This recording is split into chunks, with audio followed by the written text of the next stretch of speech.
Welcome to yet another edition of the brand called You. Today I have an absolutely incredible young man, Varun Khaitan, with me. Varun, welcome to the show. Thank you very much, Ajay. Varun is the co-founder of UrbanClap, which seems to be changing the lives for most residents in and around the country. He has worked earlier with Qualcomm and BCG, and he's from IIT Kanpur. So, Varun, tell me a little bit about your early career before we get into what you're doing in UrbanClap. Sure. So I grew up in a business family, but early on decided to not go into the business family, into the family's business, and take a path of my own. So I went to study at IIT Kanpur, and then my first job was with a technology research firm called Qualcomm, based in California. I was the only undergrad who ever worked there. Okay. Everybody else came in with a PhD, and we were building new wireless technologies. Yeah. There, for the first time, I realized that you could make things with your own hands and mind, and in a few months, hundreds of millions of users could be using your product, and that could make their life better. And I think that experience in the first year of my professional life defined what the rest of my life will be. Because I really got addicted to the idea of building things which will make lives of millions of people better. Terrific. Terrific. And I think it took a few years and some more experience both there and then after that at Boston Consulting Group in New York. But I had made up my mind that I was going to create products and services which will be used by millions. And I'm going to do that in India. Okay. Like, internet is already very fast in the US, and making mobile internet faster was after a point not very exciting. Correct. But the problems that we have here and the whole journey that we have to make as a country got me back. Okay. So let's talk about UrbanClap. Tell me a little bit about this venture and what motivated you to start this. So when I got back, this was end of 2013, and I got together with two of my friends, Abhiraj and Raghav, who are now co-founders. All three of us were working internationally, and we all came back with the same idea that we want to dedicate the rest of our lives to building a company in India, which will not only be a very large, professional, profitable company, but will create impact and change the lives of millions of people in India, and in some ways define how India transforms from 2014 to 2025 and 2035. And we basically spent the first 1 year, which is the year of 2014, tinkering with many different ideas, just immersing ourselves into lives of people in the country, and trying to find what is the biggest pain point that we should solve and build a company around. Correct. And that's when we realized that services in general, everything from taking services to take care of yourself, services to take care of your family, services to take care of your home, we need services every other day. But the entire industry of services in India is fairly young and broken. And very fragmented. So we realized in that year that as a consumer, you have to go through a lot of pain to find a good quality service professional. Correct. And then pay them money. Yeah. To get your services done, which we found very weird. We realized that there's an opportunity to make lives better.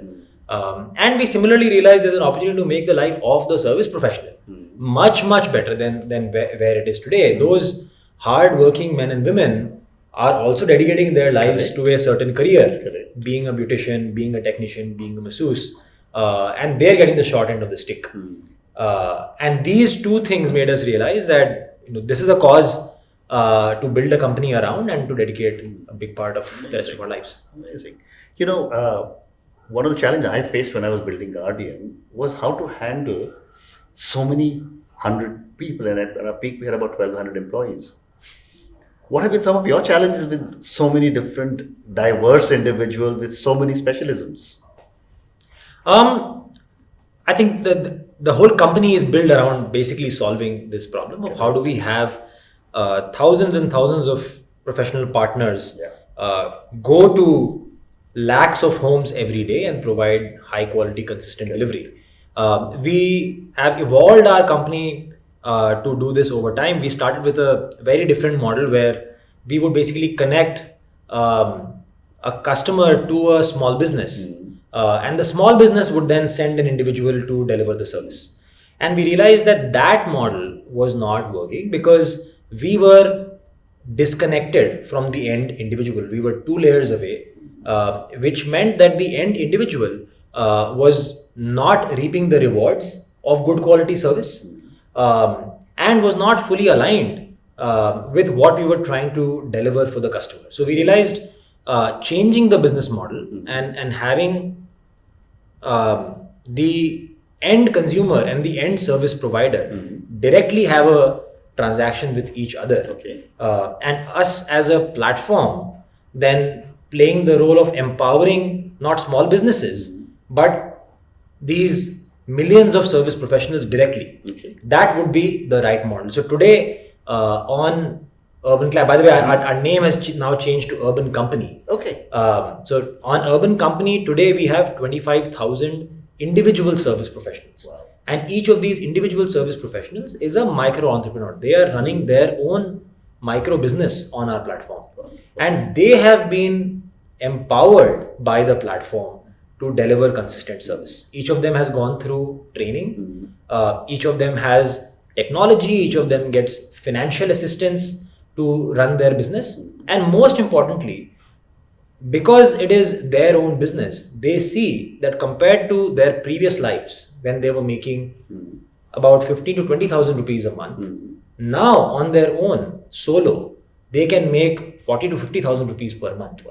The most hardworking ones can even make up to 1 lakh rupees per month. So now that because you're opening up the market so much more for them, and there is no middleman, they get 80% of the money that they make. Earlier, they were only getting 20% of the money that they were making. So the reason we are able to get quality at scale is two things. Because we are actually empowering and training them. And second, it is a meritocratic system. They see that if I follow the training and deliver a great experience, then my life completely gets transformed. Incredible. So would I be right in saying that you're Uberizing the service business in this country? Yeah, I think as a general if I can term, use the term Uber. Sure. I mean, yeah. There are differences, but as a general term, yes. Because you're creating the platform. So many young, so many startup entrepreneurs coming onto a platform like you're creating for them in UrbanCompany. That's fantastic. Wow. They look at it as their business, and that's what drives most of the change. I agree. So tell me, what are the reactions?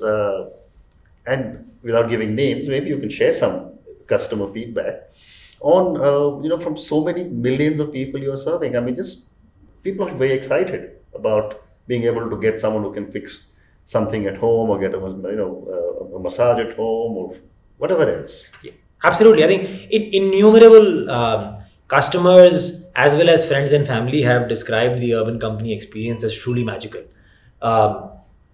If you have anything broken at home, the fact that you can press a couple of buttons and an individual shows up who can fix your tap, who can fix your light, who can fix your AC, and if you're in the mood of getting a massage, you're stressed out, sitting in your couch, you can have an individual show up with a massage bed, deliver a 5-star massage right in your living room or bedroom, and within 2 hours your whole mind space has been transformed. You're just relaxed and ready to take on the world. Fantastic. That is truly magical. Without moving an inch. Amazing. And I think that's the magical experience that everyone narrates and talks So about. tell me, how do you manage to ensure quality? Like I said, I think there are three elements to quality. First, we train all of our service professionals and have them ready for UrbanClap and UrbanCompany standards of service delivery. Second, the whole system is designed for them to be really rewarded for their hard work. And if they work on our platform, they make a lot more money than what they were doing before, and they're able to transform their own life. So they're very, very motivated. And third, of course, there are a few systems and checks in place through technology, which help us collect constant feedback on how all of our 25,000 professionals are doing. And that helps us take corrective action, retrain folks who are falling off on some or the other aspect. So I've got to ask you one more question, and that is on identity. I'm letting some unknown person come into my home because I trust UrbanCompany. Absolutely. How do you ensure that the person I am contracting for is actually the person coming to my house? Yes. So we do a lot of things to ensure the safety of not just our customers, but our service professionals as well. Safety of our customers is ensured by first ensuring that the professional who is being onboarded on the platform is a good, clean individual. So we look at past backgrounds of the individual, verify their identities, of course, verify their skills and make them trained as well. So we know that the individual is an honest, hardworking individual who does not have any wrong history. Correct. Then on every service, when the individual actually shows up to your home, two things happen. The professional authenticates himself or herself by collecting an OTP from you, and takes a selfie photograph. And we have technology at the back end that ensures that the photograph matches with the photograph that we have on record. That's incredible. I mean, that would be the biggest assurance anyone can get. I mean, you're matching who's coming to my house. 100%. Fantastic. So tell me, one of the biggest challenges everyone faces is scaling up. And you have been scaling up, and I think you are now across the whole country. We are now in 17 cities. 17 cities. What have been some of your challenges as you scaled up nationally or to 17 cities? I think our goal when we started the company was to be very large scale and be very long term oriented. So we have, of course, encountered challenges, but we have looked at these challenges as opportunities to build strengths and capabilities in the company, and thereby be on our way to create a long defensible company. The biggest challenge, now converted to opportunity, has been that today the service quality of professionals in India, barring say the top 1 or 2%, has gaps. So majority of beauticians, masseurs, technicians, painters in our country have picked up workmanship by tailing someone. They haven't actually attended a curriculum and a training program. They've observed another person do it and learned. And that means that their skills are inadequate to create a 5-star experience each and every time. So we turned that challenge into an opportunity to say, we are not building a marketplace that is connecting skilled people with consumers. We are creating a platform that is training and creating skilled professionals. And as we took that step, fast forward 3 years from when we changed our model, today we actually run more than 120 training classrooms all over the country. Each of our cities runs 5 to 10 training classrooms where individuals are trained from anywhere between 2 days to 2 months. And that training for the first time gives them the actual skill set, both to provide the service and customer experience management and hospitality.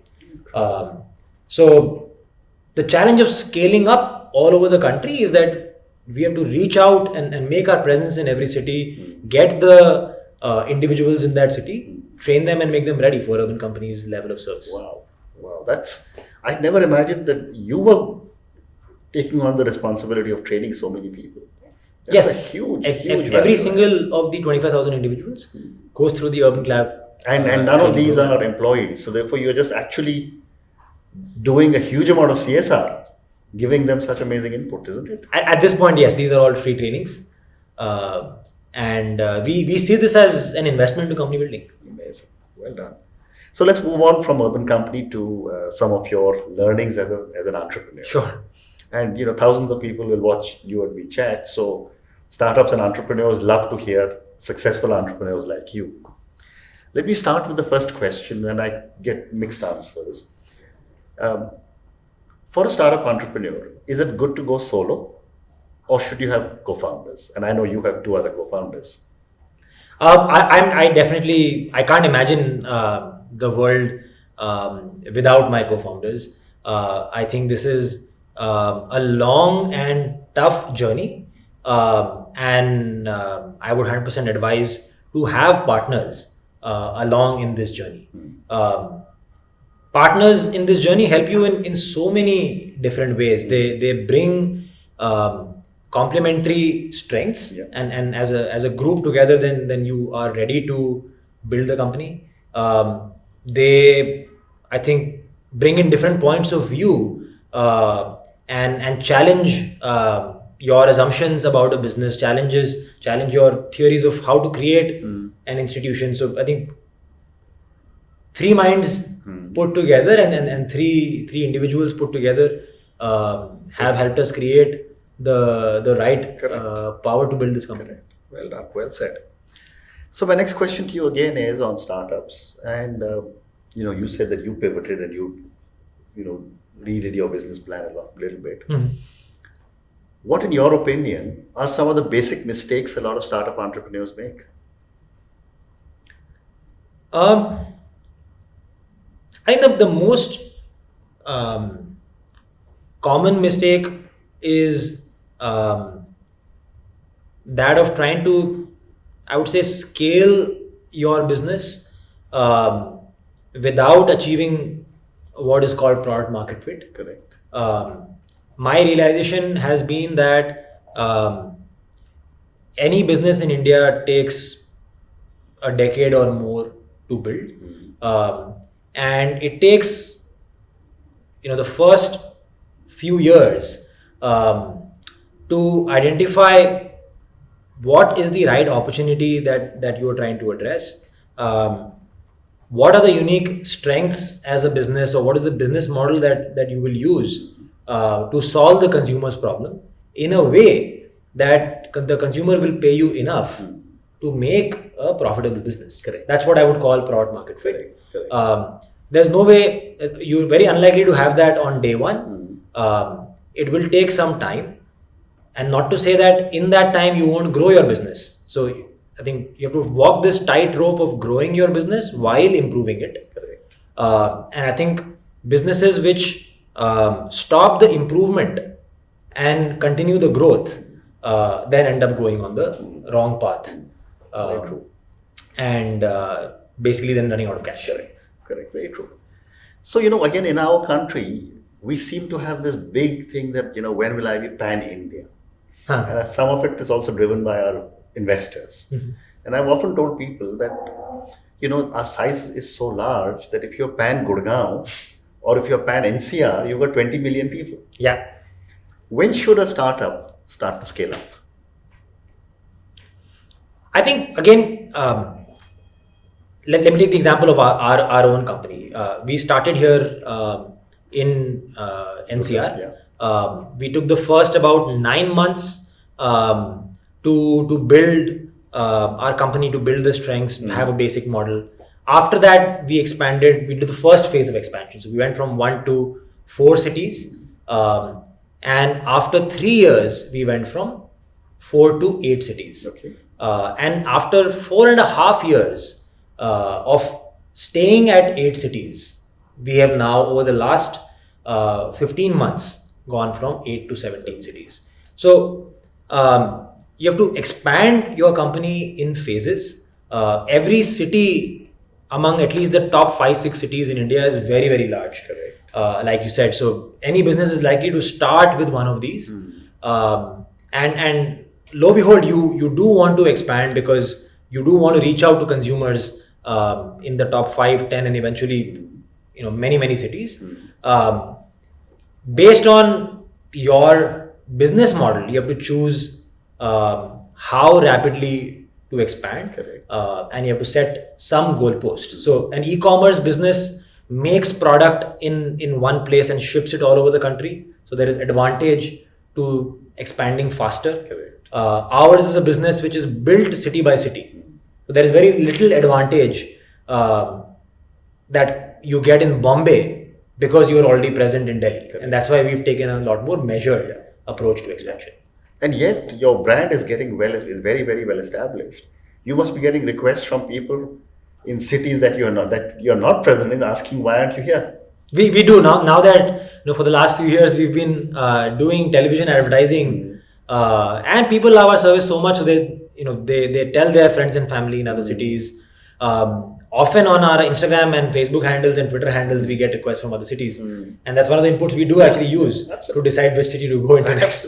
Absolutely right. So Varun, next part of the show, we have a few questions for you personally. My first question to you is that, great education, great corporate career with Qualcomm and BCG, and then an entrepreneur. Over the years, and you're very young, but over the years, have you had any people who've had an influence on you? And if yes, what have you learned from them? I think I have been most influenced by a few successful entrepreneurs and their journeys. So I remember at a very young age reading about Richard Branson's life. Then when I was working, I read about the whole life of Steve Jobs and Elon Musk. And I think these individuals and how they dedicated their life to building companies that would serve people all over the world. Very different missions. Where Elon Musk is still building satellites to take to space, and Steve Jobs built Apple. Very different companies, but the whole idea behind dedicating your life to building a company really bore fruit in my mind. And I think as I have built UrbanCompany over the last 5 years, I have tried to read more about some more of these very successful people and taken a few cues from each of their journeys around looking at this as a long patient journey, building the right individuals around you and hence the right organization, and being obsessively close to the end customers. Wonderful. So my next question is, what would be 3 words or 3 sentences that define Varun? I think I'll echo what I hear most from people. First is that I'm very, very curious to figure things out, get to the bottom of things, and constantly build new things. Second, that I'm persistent and a little bit dissatisfied with the status quo, so always looking to keep at it and keep going ahead and keep setting newer and bigger goals. And thirdly, I think as an individual, affable and easy to get along with. Okay. These are great qualities, all of them. So my next question to you is on failure. And the reason I ask every single guest on failure is because in our country, for some reason, we don't tell our children that it's okay to fail. And yet all of us fail a lot. We learn from it. Mm-hmm. What have been some of your learnings from some of your mistakes or your failures? So I'll talk about, say, a couple of mistakes that we made in the business. Like we were discussing earlier, the company pivoted along its way to figure out what was our role as UrbanCompany. We started in a very technology marketplace like model, where you basically just build the technology to connect consumers and service professionals. And that didn't work because that was not the real problem to be solved. And we were still at that model for the first close to 2.5 years.